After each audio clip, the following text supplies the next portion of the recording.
Hello there, YouTube hive mind. It's that time of the week again for the weekly roundup review. A weekly series where I react to the handmade items that you share with me.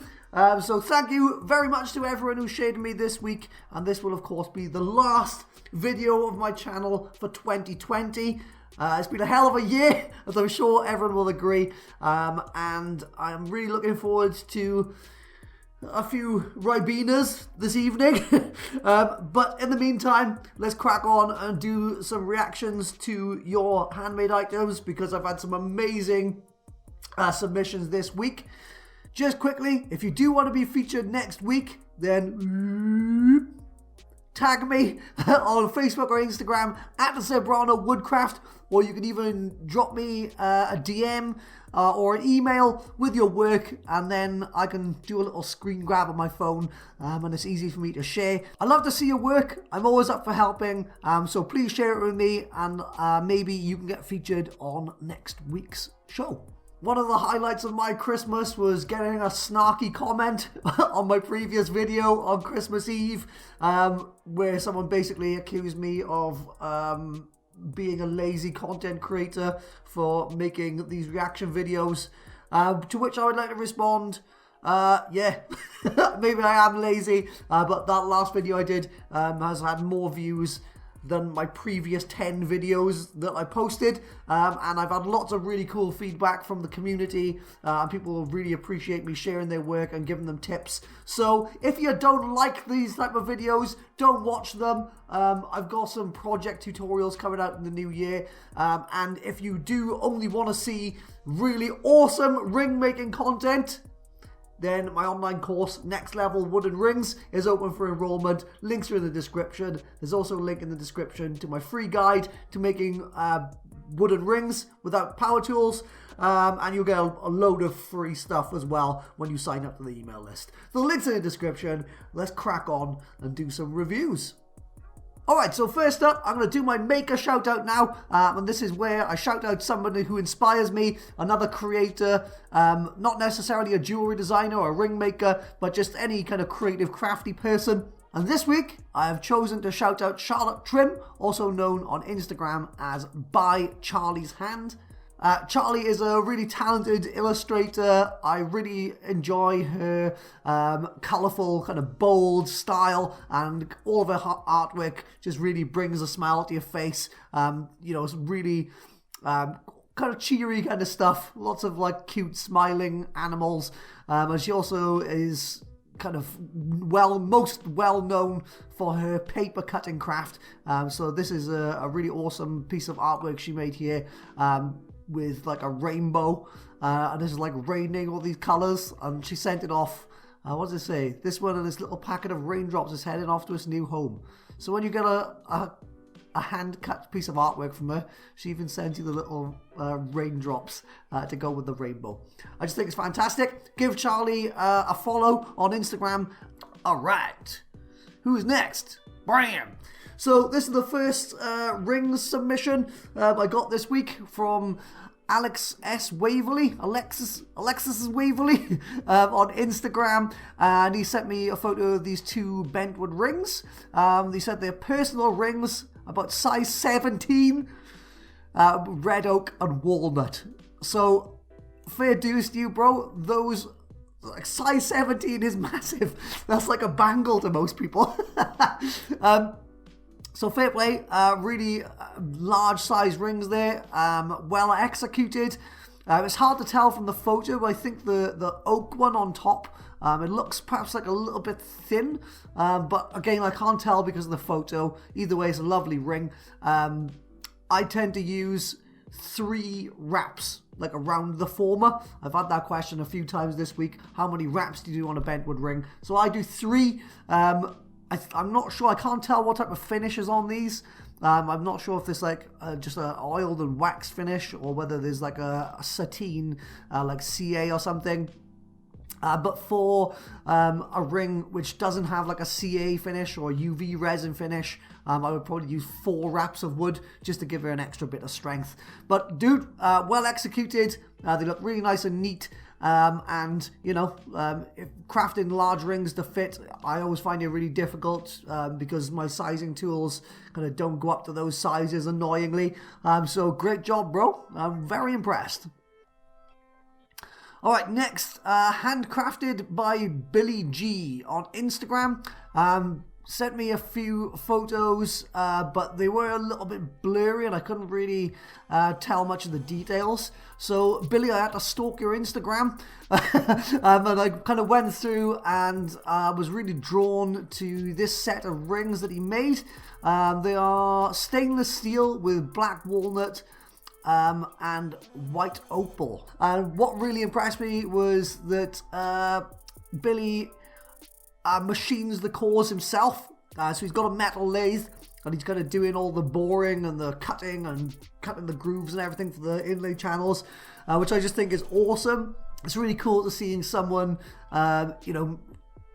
taking the bull by his horns and machining their own cores. And of course, when you do that, when you learn how to do that, then you have full control over whatever design you want. You can make the ring as wide as you want, as thick as you want, anything. So I recommend, if you can, get a metal lathe and start machining your own cores.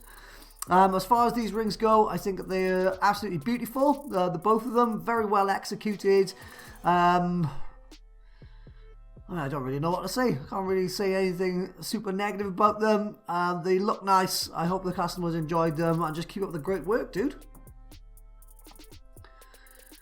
Next submission is from Holdrew Handmade, so Holdrew_handmade, and I was really impressed by this. Super creative. This is it's not a Bentwood ring, but it is a wooden ring made out of veneer. And I think he said that there was like 57 individual layers of wood on this ring. So I just thought that was well cool. Really interesting idea. And I bet that took a lot of work to get that right. Something I'm not brave enough to try. So really fair play to you, man. I'm very impressed. I think that the finish looks good. It's got a really interesting kind of tactile look to it, and there's you can probably look at that ring for hours on end and find new details in all the different kind of wood grains. I think it's awesome, and I look forward to seeing more work from you. Good stuff. This next submission was from Insta_Bonner on Instagram, and this one just finished the Bentwood cherry ring and with opal inlay for my wife Beverly. Starting to get the hang of ring making. Indeed you are. It's a very well executed ring. You can tell the finish is super shiny because there's light reflecting off of it, and what I do like is how neat the inlay channel is. I think that that's some kind of opal, but it's got a really nice depth to the inlay. You can't see any wood kind of showing up from underneath the stone inlay, and it's just a really nice tactile aesthetic piece of jewelry. So I hope that she really liked it. I hope it fit. Otherwise you have to make it again and that would be a nightmare. So yeah, great work, man. I'm looking forward to seeing more. Okay, the next submission was from a chap called Pierre Du Preez. I hope I spelt your name right there, Pierre. Sorry if I didn't. But Pierre sent me this on Facebook. He sent me quite a few cool looking rings. This one was the first one he sent me. It's plexiglass and walnut. So I really like the look of this ring. I like the kind of transparency of the plexiglass. I'm guessing that's like a type of acrylic, isn't it? So yeah, I like the acrylic. It's very tactile looking, cool design. Pierre did mention that there were a few scratches in there that were hard to get rid of. So what I find useful when polishing acrylics and plastics is I don't like to go anywhere near it with any kind of heavy grits. Nothing under like a 320 grits wet and dry sandpaper. So I just find those grits are a bit too aggressive and they leave a lot of scratches. So what I do is I work my way from 320 grit and work my way gradually through the grits up to the highest grit that I possibly can. Normally a 12,000 grit micro mesh. And so what I normally do is I'll polish, let me see if I can demonstrate this. I'll polish this way, like around the circumference of the ring, with the sandpaper, and then with the same grit I'll kind of polish like across ways as well. So you end up sort of cross-hatching your scratches, if that makes sense.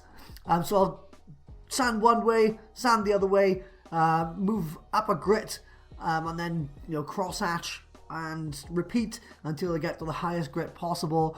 And normally that kind of minimizes the amount of scratches. Cool rings, dude. Pierre sent me a few other rings he made as well with bone and horn, and they were all really cool. So just glad to see someone getting passionate about their craft. So just keep at it, man. I look forward to seeing more of your work. Who's next? This one was from Rosefire Arts on Instagram at Rosefire Arts, and this one was a tungsten core with Sakura blue resin inlay. It says still needs some sanding work, then it can get polished.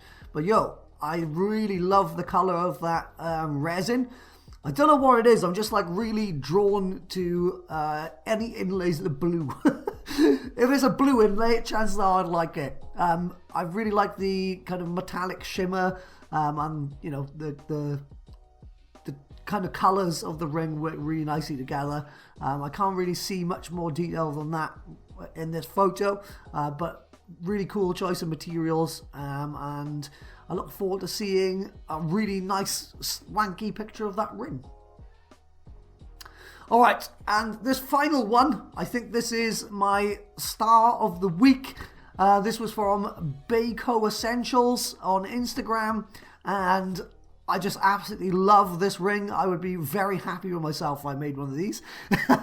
It's 14 karat solid yellow gold with walnut wood and coffee bean inlay.